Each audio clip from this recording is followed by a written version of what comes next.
Hi, I'm John, and I have an unusual weight loss story to share with you today. It's about how I lost over 70 pounds of fat not too long ago, and how I finally saw my abs for the first time in my life at the age of 40. How did I do it? Well, a lot of what really worked for me is stuff you probably won't read about in the magazines, and I bet it will work for you too. I'm not a naturally lean guy. In fact, I was downright obese for many years. And when I found out that it wasn't my fault, well, that was one of the best days of my life. I'm going to tell you my story because it's probably very similar to your own. It doesn't matter if you're a guy or a gal. Anyone who struggles with their weight and their waistline will relate to this story. And if you watch this entire video, which I promise you will not be online very long, I will do more than just tell you a story. I will give you the solution I discovered and use to this very day.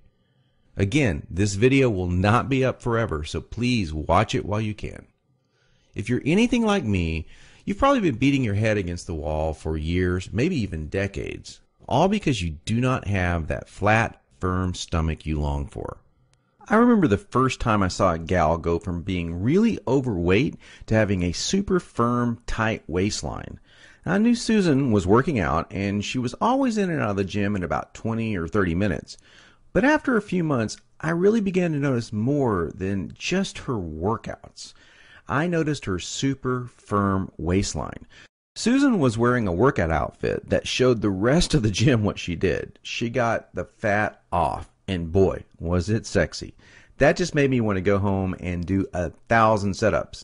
And I did. I was really sore the next day. It didn't exactly work, though. Now, you know the look of what I'm talking about.